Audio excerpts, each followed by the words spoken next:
அதுல ஏறாத இதுல ஏறாத அதைத்தான் பேசியிருக்க. இந்த டோக்கன் சம்பந்தமா ஏதாவது ஒரு அறிவிப்பா வந்திருக்குதா, அறிக்கையா வந்திருக்குதா? ஏன்னா இவங்க டோக்கன்னா உடனே வாயை பொழந்துறவன் தானே. டிடிவி தினகரன் நீங்க பாருங்க, ஆர்கே நகர் இடைத்தேர்தல்ல காசு கொடுத்துட்டு அந்த காசுக்கு மேல நம்ம வெற்றி பெறணும்னா இவனுக்கு இன்னும் ஆசையை தூண்டணும்னு கடைசியா தேர்தலுக்கு முதல் நாள் இரவு 20 ரூபா டோக்கன். அந்த 20 ரூபா டோக்கனை, இது 20 ரூபா கிடையாது, இது டோக்கன்.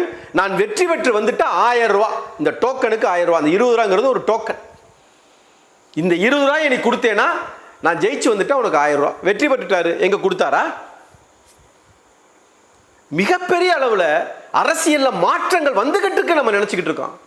ஜெயலலிதாவை எடுத்துக்கோங்க, எல்லா பேரும் காலில் விழுந்தான்.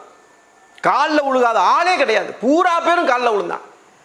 ஹெலிகாப்டர் பறந்துச்சுன்னா ஹெலிகாப்டரை கும்பிட்டுக்கிட்டு இருக்கான். அந்த அம்மா ஏதோ அங்கிருந்து இவனை பார்த்துடுற மாதிரி, இவன் கும்பிடுறத அங்கிருந்து பார்த்து ஆகா இவன் கும்பிட்டுக்கிட்டு இருக்காண்டா, போடுறா இவனுக்கு ஒரு அமைச்சர் பதவியை, குர்ரா இவனுக்கு ஒரு வேட்பாளர் சீட்டு, அப்படிலாம் இல்லை.